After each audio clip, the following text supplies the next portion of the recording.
Mrs. Gelder, can we just make a note for the 2020 graduation assembly that the female dancers downstairs getting changed, we can't have the male members of the Year 12 band running through. Got it? Thank you. We live and we learn. Geez, they're flexible though. Consummate professionals. All right. I mentioned before, many of you are probably here to see Mr. Ibrahim speak. I know there are a lot of people in the audience who are here to see Mr. Cherry speak. A man who needs no introduction. I think I had a couple of groans, a couple of sighs, and that was certainly Mr. Ibrahim, who is very, very nervous. I'm sure it'll be fine. Come on up, Mr. Cherry. Give a round of applause.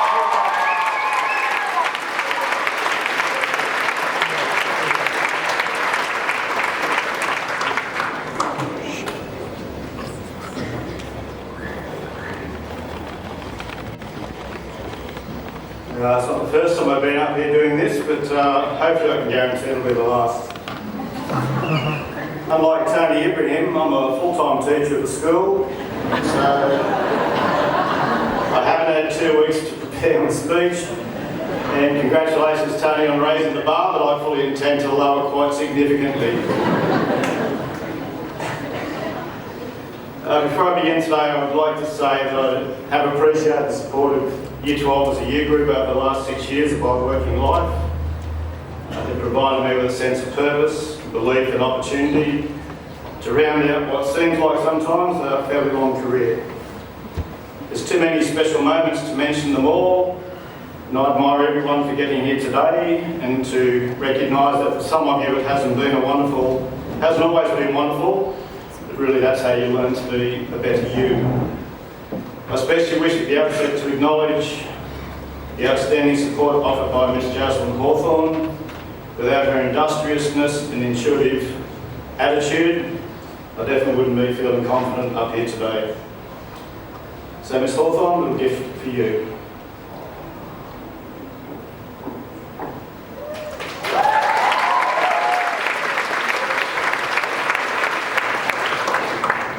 Additionally, I would like to acknowledge the role of Mr. Burnett as the lead DP for this year group and the support of Ibby and all the exec staff in providing the resources to allow you kids to achieve your HSC dreams. This year I had the pleasure of giving away my daughter at her wedding in February, and let me tell you, this is 111 times better than that. So fasten your seatbelts, strap yourselves in, and look out for my revenge. First and foremost today, our sympathies go to the Hodges family. Once I heard the Hodges had put up the $1,000 bond for the farewell night, I thought, yeah, good luck with that, getting the cash out of the kids if you ever had something go wrong. Thanks for loaning your kids over the last 6 years. This is a third of their lives, but the lease agreement is definitely well and truly terminated as of this afternoon. It gives us so much joy to say what you as parents will probably never be able to say until they're 30, you are out of here.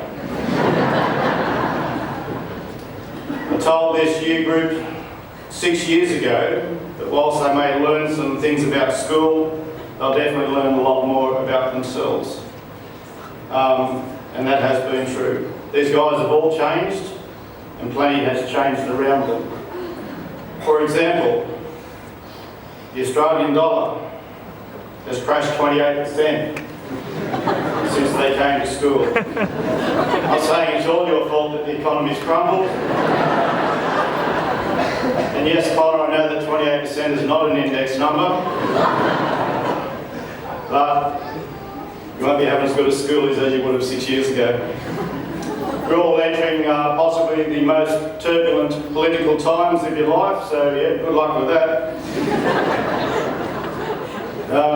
Next door neighbours, we didn't have any, as the next two photos show. Shearwater didn't exist next door, it was a jungle. So when Year 10 boys wanted to duck out and have a smoke, we had no chance of finding them. Shearwater 1, Shearwater 2. The school has grown by 66% since you were in Year 7. We now have more demountables than sheer water. I think Cherry Heights, Evie was looking for Cherry Heights as a name for that new suburb, but we haven't gone with that yet. We have 75 kids who have been and gone.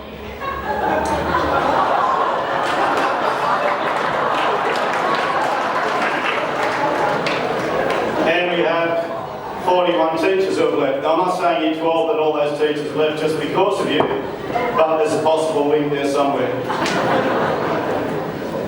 I recently found a copy of the Year 7 movie, as you've seen hopefully today, and it's given me great delight to reflect on how much your kids have changed. Taylor, of course, is still waiting for the boys to grow up, quite literally, and hopefully they will. And whilst they may finally be taller than Taylor, they won't evolve into men for at least another decade or so if their year advisor is any example to go by. Not everyone has reached the greatest heights, of course, as yet. The best thing about being short is it's not as far to fall over when you get drunk.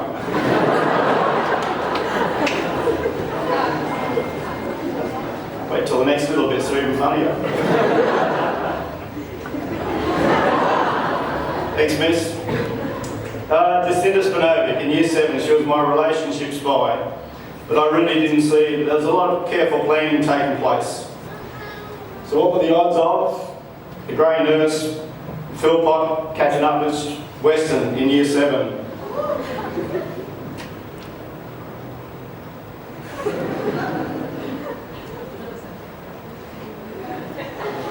Yeah, waiting for it. Standing next to each other in Year 7, didn't I realise? That's the great nurse, and that's shark bait. Special mention started out in Year 7 with a 100% attendance record by Jared and Cody. And Jared's had to work hard to beat his sister, Maddie's 6-year attendance record, as the 10 hosts famously do. But Cody deserves special praise, as I know she didn't have to outdo any great effort of her previous two sisters. Jared has gone on to become a typical 10 host, making 6 years of 100% attendance. They obviously don't have Netflix, and he'll be financially rewarded in his folder today, so maybe $10 of that can go towards the flagpole, Jared. We've had a special short-term visitor in Year 7 from Queensland to add value to our group. Ryan wanted to be a doctor and probably is a doctor or heading towards that. He used to walk around with medical books and we'd quiz him on it. He knew everything about everything. Pity there wasn't a chapter on how to dress to learn to surf. But our resident Open champion...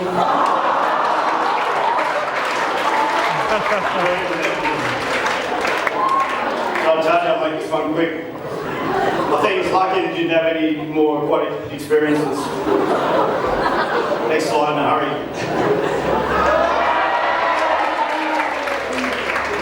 Brandon's best friend and at the same time worst enemy was Bellamere, and they both made everyone else in Year 7 sound really clever. Belly fixated on time and he accidentally broke the clock in A13. At the exact minute my daughter commenced that first HSC exam. He was in love with Bronte Brown.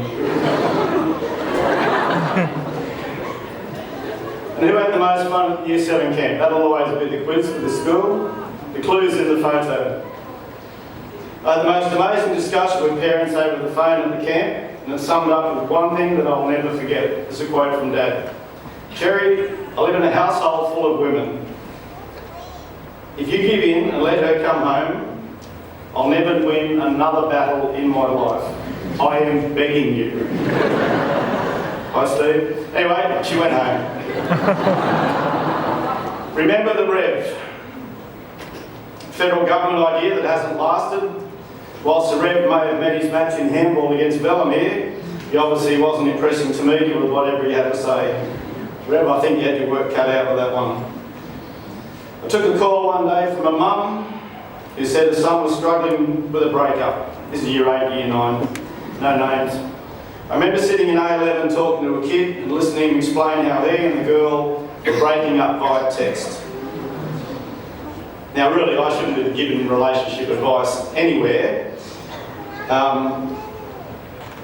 But he's still afloat, and let's say that, well, she's had a very, very successful life at school with her romantic endeavours. Hashtag for Ben. This was an amazing, amazing thing to be a part of. It gave a lot of kids the opportunity to learn how to deal with uncertainty and adversity, as well as it gave us a chance for kids to learn how to support each other in need. It definitely required a lot of managing to ensure that 150 kids could belong and could be involved, and it wasn't just about the ones that had their hair cut. It reinforced to me just how challenging year advising is, because there's definitely no rule book to follow. Most of you kids haven't been to Goulburn, that's good. Next slide. Enough said. Next slide. Now, who wouldn't want to shear that bloke? I would have paid a fortune to put me through that hair. Right, moving along. Year 11.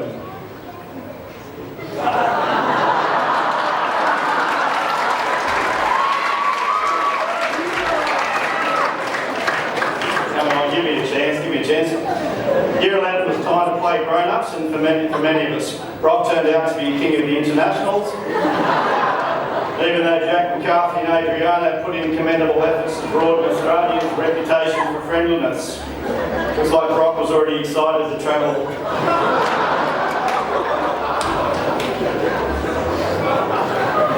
Emmanuel Fardulis, next slide please. Oh, this one. Oh, here we go. Looks like Emmanuel Fardulis may have given us a lot more than we really thought. Next slide. Possibly going to be getting too old for this job. Students' use of language, I don't always understand, and they challenge me with thoughts and ideas that are well outside my personal experiences. So I'd like to share two of these with you. First one is Grace. Grace is a classic example of just how out of touch I am. Grace is an amazing student, and some could even say a model student, who recently turned 18. Now, as Cherry usually does, when someone turns 18, I tell them in 1975 I turned 18. It was a Wednesday. I went to school, then went to golf with Dad, and I had 2 beers and went home, and Mum had a roast dinner. So foolishly I said to Grace, well, how did you celebrate your 18th, Grace? She says, we went to the RSL and had a few cockies. No idea what she's talking about. Reaction must have been priceless, because all her friends know Cherry, no, cocktails. Much to my relief, because obviously I was thinking, whatever.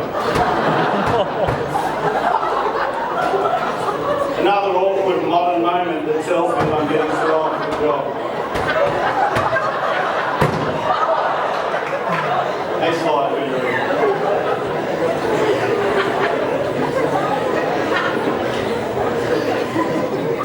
This told me I was really out of touch with the world. Young Gabe comes up to me. Having taught Gabe in Year 11 geography, I could sense that something was troubling him. And being 100% out of my traditional middle-aged comfort zone, I had a very, very nervous talk with Gabe. You can't imagine how relieved I was when he told me he just wanted to drop geography. Got you, girls. Gabe, you might have dropped geography, but I think you're well on the way to finding your own true north, so congratulations with your efforts, mate.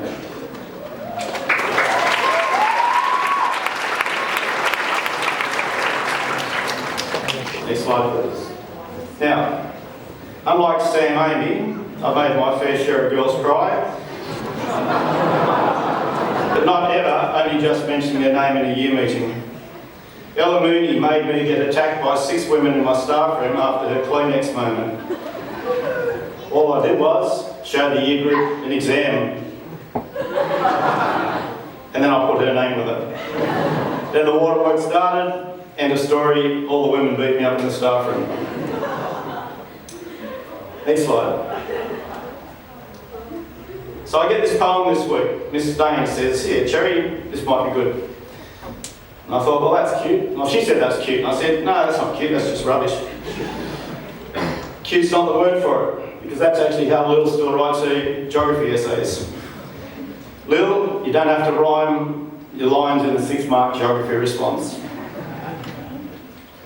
Next slide. No more need to be said. Mr. Tenho has the shiniest shoes on the planet Earth. Next slide. A famous bus trip. Why did I volunteer to drive 14 crazy women almost to the Queensland border and back overnight just for a 40-minute touch game? Well, part of the joy was to watch Jamie Chapman get sin-binned for most of the game. The other part was to see Zoe McDonald think she was Indigenous by chasing a kangaroo across the paddock. But really, it was to listen to Alicia Cohen juggle with the problem that she had to pee for about 5 hours. Problem was, next slide, we were stuck in Thursday night harbour tunnel traffic. Couldn't find anywhere to pee. So here on the back of the bus, Linda Howarth.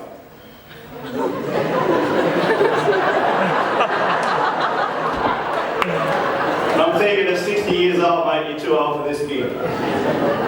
Linda, I would have known if she peed in the cup because I was the one who had to clean the bus the next day. Alicia, thanks for not peeing in the cup.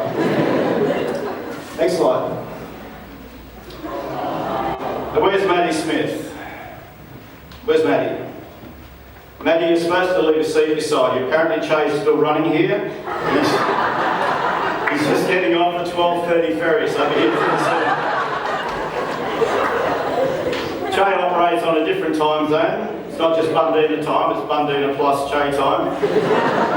And I know that Che doesn't need beer goggles to get through life, but I think we all need beer goggles to see life like Che sees life. By the way, if you've got a red circle around you, you still owe me $5 for that talk.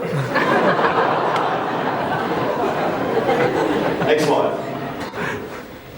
The only thing that Year 12 does 100% is when things are free. They're like this morning, like the sausage sizzle that Mr. Burnett put on to celebrate the fact that Debbie was on leave. Now, if I'd have paid charged $3 for a sanger, guess what we could have paid for? You advising has let me see the great side of kids. There's so many selfless and lovely people in the year group. Carnivals give kids a chance to come out of their shell, so imagine how surprised I was to get a photo and a cuddle with Katie White. I mean Michael Sanders. Effort Award goes to the Mastros family. Commuting from Appin to Cronulla every day, so the boys can be with us. I've worked out how many kilometres that is and how many dollars worth of petrol that would break your heart. Some of you guys wins just to come from Willerong Road to get here. Daniel, considering how much petrol your mum's put into the car, I could understand it if you didn't pay $10 for the flagpole, but not the rest of you. Next slide. Original power couple. So many relationships in this school grew just out of being in alphabetical order, and Luke and miles were inseparable until Miles met girls.